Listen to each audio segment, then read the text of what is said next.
Hello मेरे प्यारे बच्चों, कैसे हैं आप सभी। I hope you all are doing very well.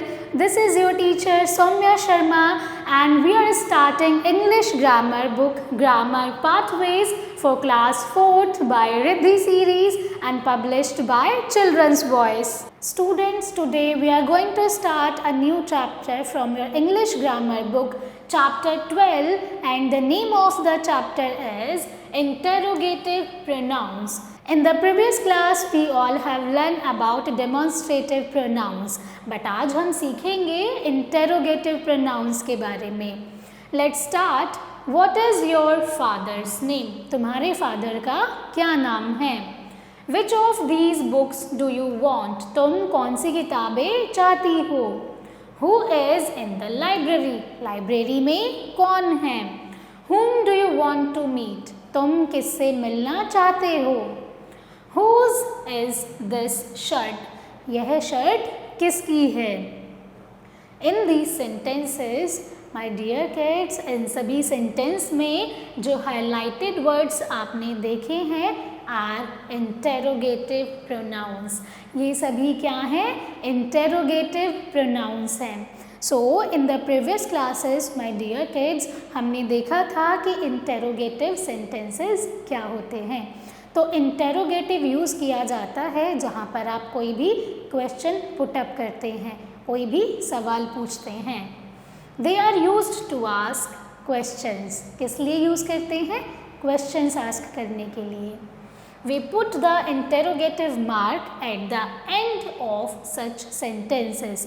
तो जितने भी क्वेश्चंस होते हैं या फिर ऐसे सेंटेंसेस होते हैं, उनके एंड में आप सभी क्या पुट करते हैं? आप सभी एक क्वेश्चन मार्क पुट करते हैं. All right. सो हमने प्रीवियस क्लासेस में भी सीखा था इंटेरोगेटिव सेंटेंसेस ऐसे सेंटेंसेस होते हैं जहाँ पर आप क्वेश्चंस पुट अप करते हैं और इन द एंड आप एक क्वेश्चन मार्क लगाते हैं. Moving ahead, tell me what is the time. मुझे बताओ क्या समय हुआ है? Amit asked who was calling. Amit ने पूछा कौन बुला रहा था. I wonder who that letter was from. मैं आश्चर्यचकित हूँ कि वो लेटर कहाँ से था. In these sentences, interrogative pronouns are used in asking indirect questions. तो यहाँ पर ये जो highlighted words हैं वो indirectly questions पूछने के लिए यूज़ किए गए हैं. We put full stop at the end of such sentences. ऐसे सेंटेंसेस के एंड में हम एक फुल स्टॉप लगाते हैं क्योंकि यहाँ पर हम डायरेक्टली क्वेश्चन नहीं पूछ रहे होते हैं. इनडायरेक्टली क्वेश्चन पूछते हैं तो क्वेश्चन मार्क थोड़ी ना लगाते हैं. जैसे आप सभी पूछते हैं मैम क्या कल हम स्कूल आएंगे? कल स्कूल आएंगे आपने डायरेक्टली नहीं पूछा क्या कल स्कूल ओपन होगा. अगर आप डायरेक्टली क्वेश्चन पूछते तो आप एक क्वेश्चन मार्क पुट करते, लेकिन आपने तो घुमा फिरा के पूछ लिया मैम क्या कल हमें स्कूल आना है. तो ऐसे सेंटेंसेस के एंड में आप एक फुल स्टॉप पुट करते हैं.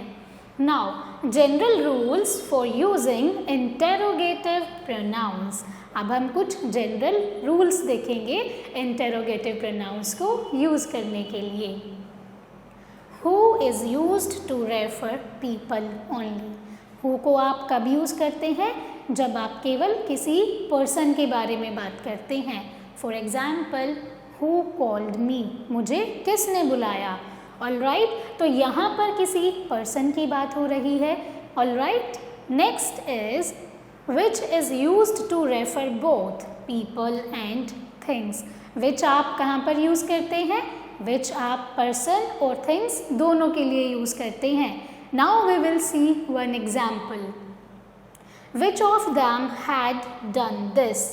यानी कि इनमें से किसने इस टास्क को किया है. यहाँ पर जो विच है वो किसी पर्सन के लिए यूज़ किया गया है. Next is which of these pens is hers. इनमें से कौन सा पेन उसका है.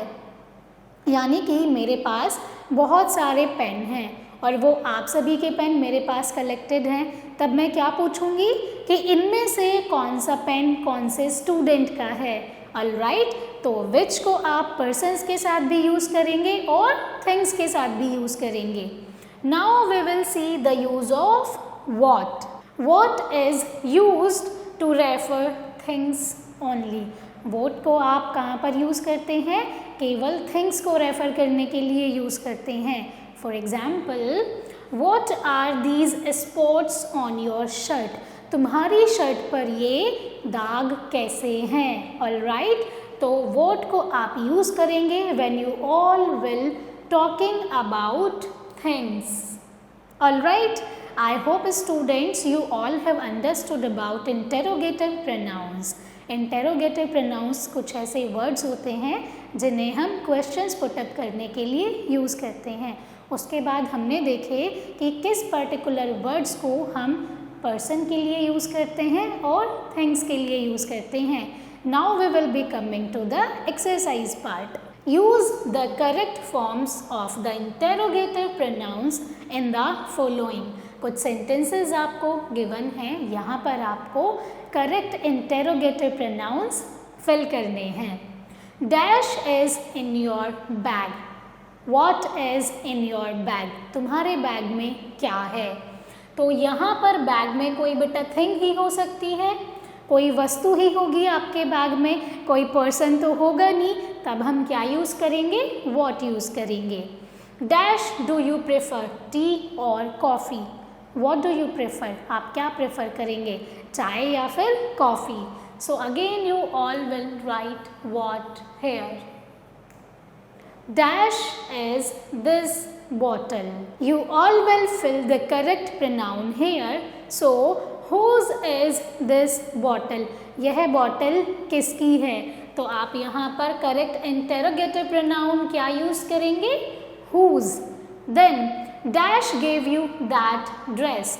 Who gave you that dress? तुम्हें ये ड्रेस किसने दी है? So, you all will write who. Next is dash do you want. What do you want, तुम क्या चाहते हो?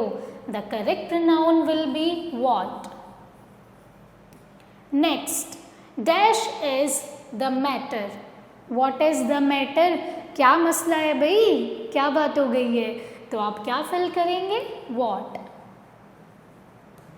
Again we have dash is a better exercise running और dancing. यानी कि which is a better exercise, कौन सी better exercise है, रनिंग करना या फिर डांस करना। So you all will write which here. Next we have dash came to meet you this afternoon. तो मैं यहाँ पर पूछ रही हूँ इस आफ्टरनून को तुमसे मिलने कौन आया था। सो you all will right who. Now the remaining two sentences, my dear kids, you all have to fill in your books by your own. Now I am moving to the next question. Next is use the following interrogative adjectives and pronouns to frame sentences. यानी कि on the left hand side आपको sentences form करने हैं as interrogative adjectives, on the right hand side as interrogative pronouns. Let's do it. Which, सबसे पहला word आपको क्या given है? Which. Using this word you all have to make a interrogative adjective sentence. So, which book you like the most? यानी कि आप कौन सी book सबसे ज़्यादा पसंद करते हैं। Again you all are having which, यानी कि which colour is your favourite. Again we are having which. Now here you all will make a sentence. Moving ahead we have what. All right, यानी कि what we will do for you. Next is what, again what. अब remaining जो sentences हैं बच्चों वो आप सभी अपनी बुक्स में फिल करेंगे by your own. This is a homework for you all from my side. Next, interrogative pronouns. अब आपको राइट साइड पर कुछ वर्ड्स गिवन हैं and these are the same words. आपको क्या करना है? सेंटेंसेस बनानी हैं for interrogative pronouns. So first is which. Which is your favorite color? तुम्हारा favorite color कौन सा है? We are not using noun with the word which. Next we have which one is your dress from these? इनमें से तुम्हारी dress कौन सी है? Again we have which, but you all will make sentence using which. I will move to the next word, which is what. So what is your plans for tomorrow? यानी कि कल के लिए तुम्हारे क्या plans हैं? Again we are having what, but this sentence you will be making by your own and you all have to fill in your books. Third question is, tell whether the underlined words as adjectives or pronouns. यानी कि आपको बताना है sentences में जो underlined words हैं वो adjectives हैं या फिर pronouns हैं. What color are your eyes? तुम्हारी आँखों का कलर क्या है? So here what is adjective because इसके साथ में हमने क्या यूज़ किया है? एक noun यूज़ किया है. Again, whose cousin attend his school last year? So here whose is also an adjective. Whose is this bright red four-wheel drive? यहाँ पर ये जो सेंटेंस है वो क्या है? प्रोनाउन है. What color are the walls of the kitchen? Kitchen की वॉल्स का क्या कलर है? So here what is an adjective. What is the time in the USA at the moment? यानी कि इस समय USA में क्या समय हुआ है? So here what is pronoun. Whose car is this? यह किसकी कार है?